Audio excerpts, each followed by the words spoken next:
Welcome back one more time. Let's continue talking about rocks. We talked about igneous rocks. Let's talk about next type of rock, sedimentary rock.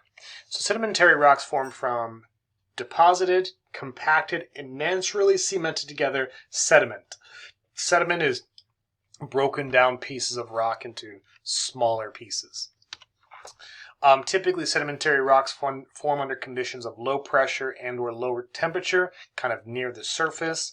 They're kind of formed by, as more and more sediment builds up, the stuff towards the bottom gets compacted and naturally cemented together to form sedimentary rock. It's interesting to know that most of the world's sedimentary rocks form as layers in the shallow parts of the ocean. So that's kind of one indication of a sedimentary rock. If you're looking at most sedimentary rocks, that formed underneath an ocean. So if you're at the Grand Canyon and you're looking at all those different layers of sedimentary rock that make up the Grand Canyon, guess what? Those formed underneath the ocean. So the process of going from sediment to stone is called lithification. Again, sediment material is deposited, it's compacted together, it's cemented together as groundwater moves between the grains, leave behind different mineral deposits that helps to cement everything together. So deposition, compaction, cementation. Now, the different types of sedimentary rock aren't based on the type of minerals or material that it's made of. It's actually only based on size of material. So there's kind of four size categories of material. The very smallest type of sediment, small. You can't even see it with the naked eye. It's called clay. It's very small. Next step up is the sediment size called silt. Next step up is sand. And then the biggest category is gravel. Anything bigger than sand, from something this big to giant boulders, is all considered kind of gravel. So sand isn't necessarily a material because of what it's made of. Sand is sand because of the size of the sediment that it's made up. If it was made up of smaller particles, it would be considered silt, not sand. So in any case, if you take any of these different sized materials, it doesn't matter what it's made of or what color it is, and you compact and cement it together, clay's sized particles create a sedimentary rock called shale. Silt-sized particles create siltstone. Sand-sized particles create sandstone. Gravel-sized particles can create larger sedimentary rocks called conglomerates, or even something called breccias. So, what to look for? You're looking for large clasts, large pieces of rock kind of cemented together, whether they're kind of rounded or kind of jagged, but it's kind of a collection of material that looks like it's been kind of glued together, cemented together. It can also be very gritty, so gritty like sandpaper. Sand becomes sandstone, so therefore it's gritty. Whether it looks smooth but still gritty, or maybe it looks, you look at it a little closer, you can see the little pieces of it kind of cemented together, but it has kind of a gritty feel. Another thing to look for sedimentary layers, not always, but a good thing to look for could be layers. If it has different layers in it, that could indicate sedimentary rocks. As sediment settles underneath an ocean, at the bottom of a lake, wherever this stuff collects, it kind of builds up in these layers, and you're kind of squishing, compacting, and cementing these layers together so they can still kind of retain some of those layers or banding. And another cool thing about sedimentary rocks are fossils. Typically, you only find fossils in sedimentary rocks. So sedimentary rocks do a good job of preserving biologic past, because again, fossils are really only found in sedimentary rocks. As far as natural hazards are concerned, so if you're looking at a sedimentary rock, what kind of hazard may be associated with it? Not always, but sometimes sedimentary rock layers can preserve landslides. They can indicate times of flooding, climate change, mass extinctions, especially if it's full of fossils.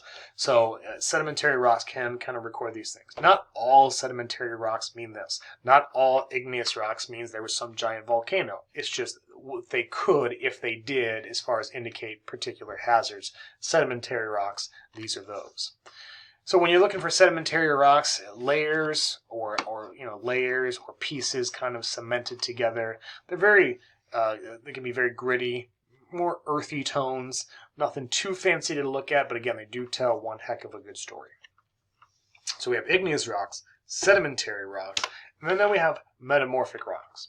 So thinking back to the rock cycle, if you now take any type of rock, whether it's igneous, sedimentary, or even other metamorphic rocks, and you expose those existing rocks to high temperature and high pressure, or both, you create a new rock. It's not enough temperature or pressure to melt the existing parent rock, the first initial rock, but just enough temperature and pressure to change it a little bit. Again, it's like putting liquid cake batter into the oven and then 30 minutes later pulling it out and you have a cake.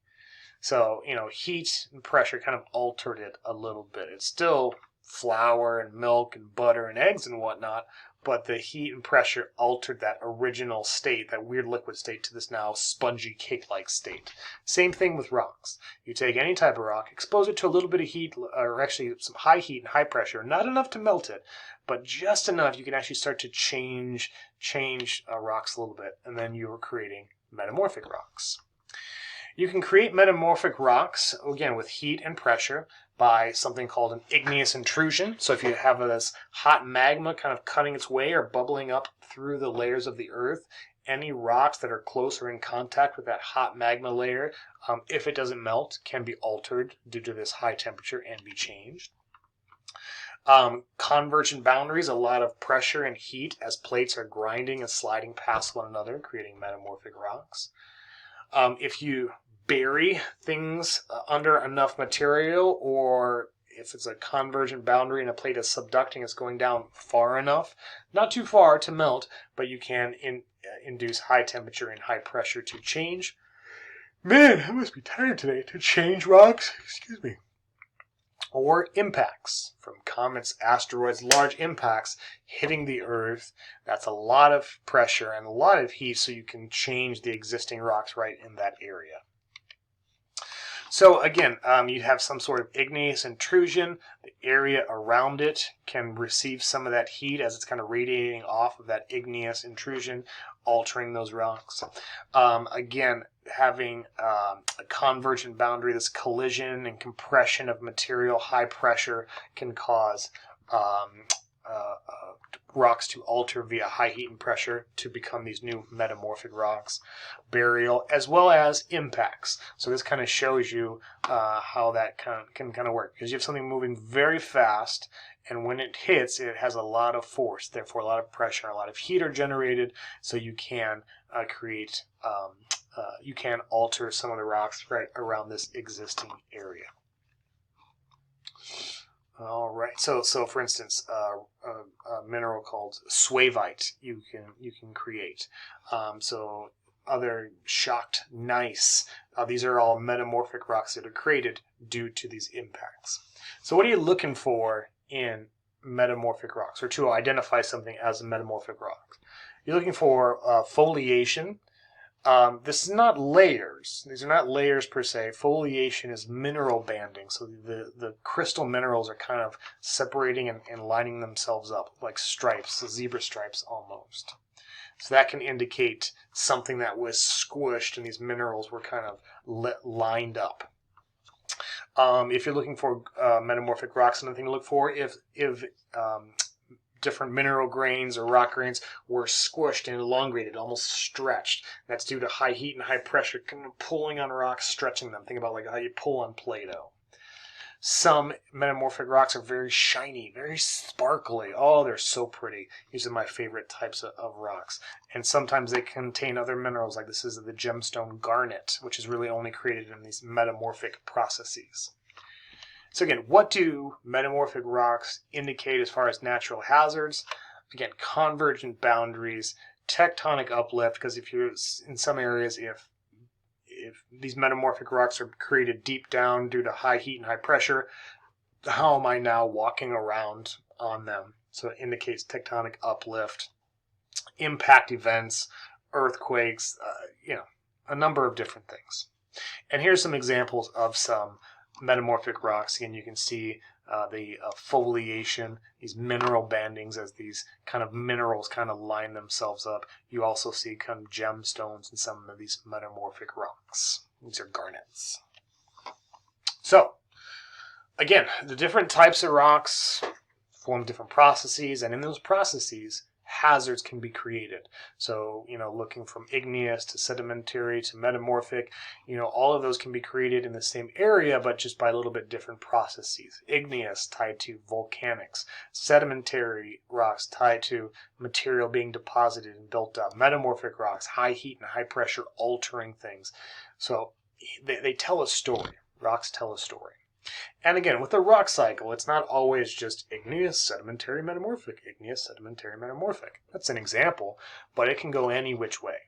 But to make sense of the story of how rocks change, how they're recycled, way to go, Mother Earth, looking from igneous rocks to sedimentary rocks to metamorphic rocks is kind of a good story. If you would like to learn a little bit more about rocks and have a way to kind of memorize them a little bit, here's an excellent song on the rock cycle. Please check it out. Other than that, let's go ahead and finish this up. So what are some of the big main ideas as it pertains to minerals and rocks?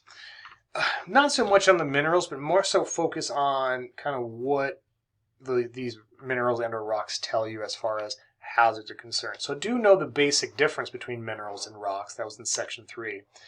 And do remember the different types of rocks, how they form, what to look for, and probably most importantly, the associated natural hazards that these rocks can indicate. That can be very, very helpful. So before we go, let me give you one more part of the super secret code. It is the number 2. You got me? The number 2. One more time. The number 2. That will complete the code. That completes Unit 5. Oh, it's been so fun. I'll see you next time.